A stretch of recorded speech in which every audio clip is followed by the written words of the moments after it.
Bismillahirrahmanirrahim. Alhamdulillahirabbil alamin. Wassalatu wassalamu ala asyrafil anbiya'i wal mursalin wa ala alihi wasahbihi wa ba'du.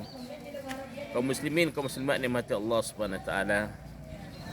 Ada sebuah hadis dari Rasulullah sallallahu alaihi wasallam yang insya-Allah bisa dengan mudah kita laksanakan dan gambaran pahalanya atau ganjarannya sangat besar sekali di sisi Allah Subhanahu wa taala.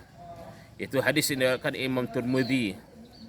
Rasulullah sallallahu alaihi wasallam bersabda, "Ayyuhan nas, afsus salam wa at'imut ta'am wa sallu bil lail wan nasu niyam tadkhulul jannata bis salam."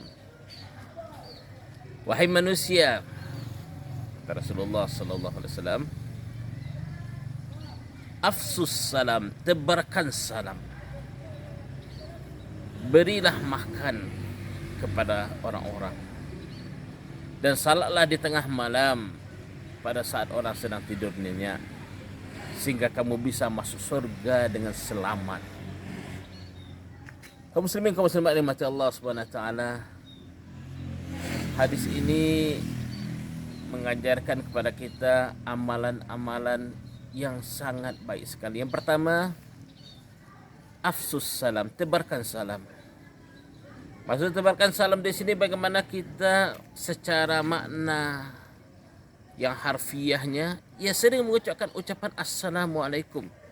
Bertemu dengan teman kita, saudara kita, siapa saja yang kita jumpai, kita ucapkan assalamualaikum. Sebelum kita ucapkan yang lain, mungkin kita ucapkan dari mana Bapak, kemana Pak, dan sebagainya. Awalnya kita ucapkan assalamualaikum. Dijawab oleh saudara kita, waalaikumsalam. Mudah-mudahan buat engkau juga keselamatan.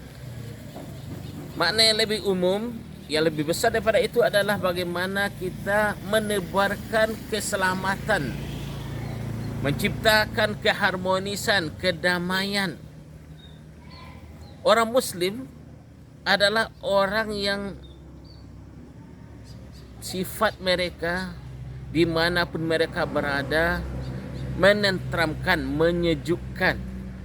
Sesuai dengan nama tadi, nama Islam adalah agama kedamaian, agama keselamatan. Maka seorang Muslim yang sebenar-benar Muslim, pantang bagi dia untuk bikin onar, buat kerusakan, bikin huru-hara, bikin provokasi, adu domba dan lain sebagainya, karena dia bertugas untuk menciptakan kedamaian. Insya Allah semua kita tentu bisa kalau kita mau melaksanakan ini.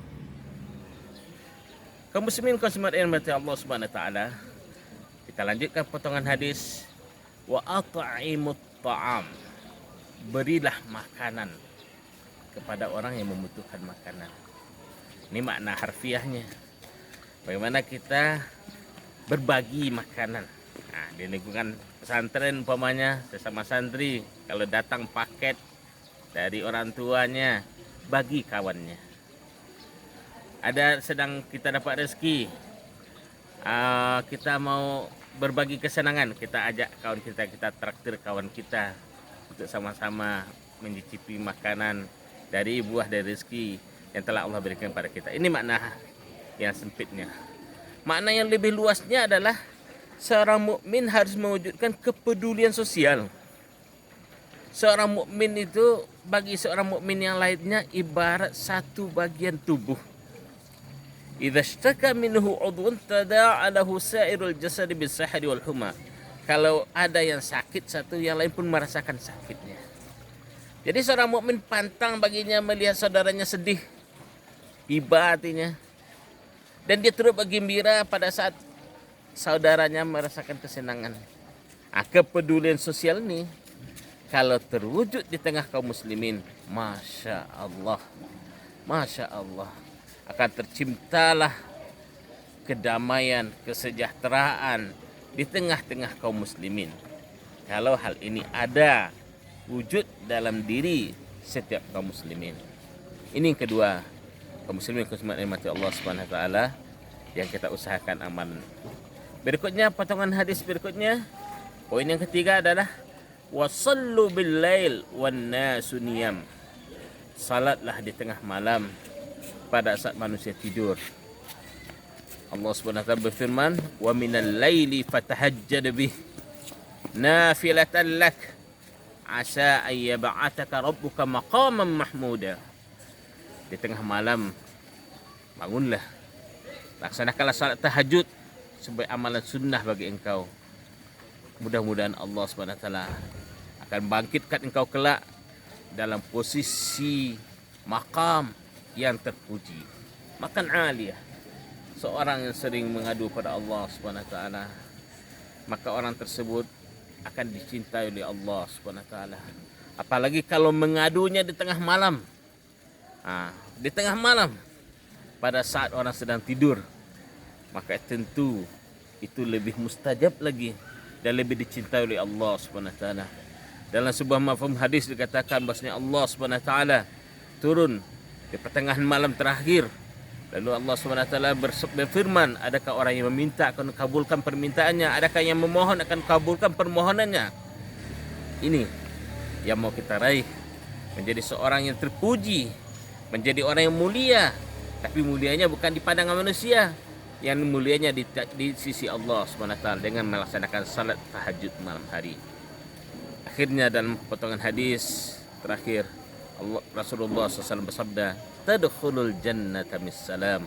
Engkau amalkan 3 amalan ini, engkau menebarkan salam, engkau mewujudkan kepedulian sosial, engkau salat malam, engkau akan masuk surga dengan selamat.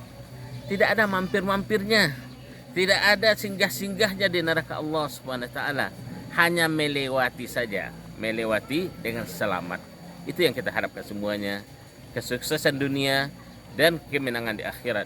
Faman zuhziha 'anil nar wa udkhilal jannah faqad faz. Barang siapa diselamatkan dari neraka, dimasukkan ke surga, dia telah beruntung, kata Allah Subhanahu wa taala.